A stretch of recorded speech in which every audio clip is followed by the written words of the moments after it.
पुनः जो है रामलला की प्राण प्रतिष्ठा की है। और भगवान रामचंद्र की गाथा जितनी भी हैं कभी भी पुरानी नहीं होती हैं। श्री मुरलीधर जी महाराज और उनका एक विशेष जो है दावा है कि अगर 9 दिन तक कोई मेरी कथा सुनता है तो वो वापस जाएगा तो चौपाई गाते हुए ही जाएगा।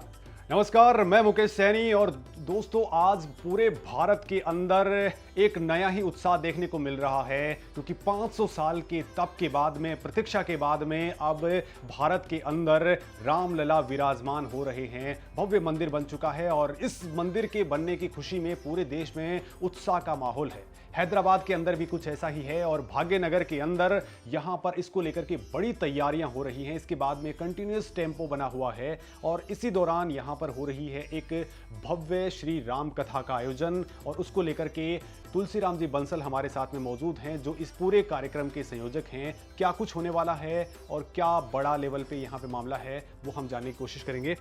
तो तुलसीराम जी, क्या कुछ आप करने वाले हैं, क्योंकि एक बड़ा मौका है और उसको आप यहाँ पे हैदराबाद में किस तरीके से देख रहे हैं, किस तरीके से आप काम करेंगे? ये सबसे पहले तो सभी देशवासियों को जो है ना, इसके लिए मैं जो है ना बधाई देता हूँ कि हम आज इस स्थिति में पहुँचे हैं कि कई सालों से जो राम मंदिर ध्वस्त था उसके अंदर हमने पुनः जो है रामलला की प्राण प्रतिष्ठा की है। और वो जीवन का एक सुखद अध्याय है, क्योंकि हर एक के जीवन में वो नहीं आएगा जो आज जो है वही आए। कितने ही जो इससे पहले बलिदान कर चुके हैं और बाद में आगे जो पीढ़ी आएंगी उनको ये देखने में नहीं आएगा।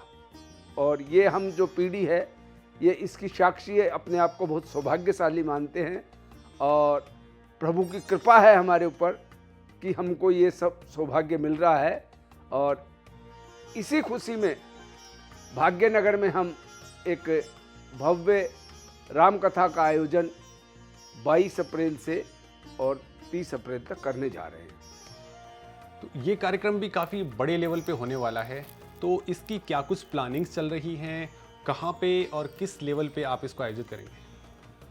हम अपनी तरफ से इसको भव्यतम बनाने की कोशिश करेंगे और ये आयोजन नुमाइश मैदान, जिसको कि एग्जीबिशन ग्राउंड भी कहते हैं, बहुत विशाल जगह है और वहाँ पर ही हम इसका आयोजन कर रहे हैं, क्योंकि ज़्यादा से ज़्यादा भक्त वहाँ पहुँचें। और शहर के बीच में ये जगह है तो कहीं से भी जो है ना कनेक्टिविटी है, मेट्रो की भी कनेक्टिविटी है, बस की भी कनेक्टिविटी है और रोड की कनेक्टिविटी तो खैर सारे हैदराबाद में है।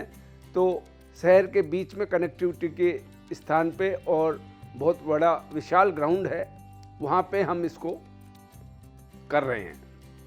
तो उसके अंदर क्या कुछ ऐसा होने वाला है जिसको लेकर के यहाँ हैदराबाद के जो लोग हैं उनमें बड़ा उत्साह है कि इस राम कथा के अंदर इस बार उनको एक बिल्कुल ही अलग तरह की चीज़ें देखने को मिलेंगी? देखिए, ऐसा है, भगवान रामचंद्र के चरित्र नित नए हैं और भगवान रामचंद्र की गाथा जितनी भी हैं कभी भी पुरानी नहीं होती हैं, वो नित नूतन है। और हर जो लेखक और हर जो है ना कवि अपनी तरफ से प्रयास करता है और उसको प्रभु प्रेरणा देते हैं तो कुछ ना कुछ नया ही निकलता है। बाकी श्री मुरलीधर जी महाराज 22 साल से राम कथा कर रहे हैं और उनका इसके ऊपर बहुत अच्छा अधिकार है। वो रामचंद्रमानस की चौपाइयाँ जो है गाकर ही सुनाते हैं और उनका एक विशेष जो है दावा है कि अगर 9 दिन तक कोई मेरी कथा सुनता है तो वो वापस जाएगा तो चौपाई गाते हुए ही जाएगा। ये दावा है, वरना मैं जो है ना आपको जो है बता सकता हूँ कि क्यों नहीं गाई उसने। अगर उसने मन नहीं लगाया होना तो बात है, अगर मन लगा के 9 दिन तक रामचंद्र जी की कथा सुनेगा तो वो इतना लीन हो जाएगा कि रामचंद्र भगवान की जो है चौपाइयाँ उसके जो है ना मुख से स्वतः ही निकलेंगी। और वो 7 स्वर में चौपाइयाँ गाते हैं, ऐसा नहीं कि सीधी ही चौपाई गाए, 7 स्वर में चौपाइयाँ गाते हैं, भगवान के सुंदर भजन सुनाते हैं। और इस तरह और विशेष किसी तरह की जो है ना और कोई भी जो है ना वो बातें नहीं बताते हैं। भगवान के चरित्र, भगवान से संबंधित जो भी प्रकरण हैं उन्हीं का उल्लेख करते हैं और बहुत सुंदर ढंग से कथा करते हैं। और शहर के सभी लोग जो है ना वहाँ जो इसमें क्या चैनल्स पे देखते रहते हैं, तो उन सबको मालूम होगा कि उनका किस तरह का जो है ना एक तरह से कथा करने का क्या ढंग है, वो सब जानते हैं और विशेषकर बहुत ही जो है ना प्रभावशाली ढंग से जो है करते हैं कथा। ठीक है, तो इसको लेकर के क्या कुछ तैयारियां हो चुकी हैं, किस तरह की तैयारियां चल रही हैं? हमने इसके लिए जो है स्थान, जो एग्जीबिशन ग्राउंड है उसको बुक कर दिया है और उसके बाद जो है ना विभिन्न समितियां और पदाधिकारी नियुक्त कर दिए हैं, तो वो सब अपना अपना काम संभालेंगे। और हम इसके लिए विशेषकर जो है ना हमारे इसमें सम्मिलित होने वाले जो बंधु हैं उन सबको एक एक जिम्मेदारी सौंपी गई है और सभी जो है ना अपने तन मन धन से इस कार्य में सहयोग देंगे।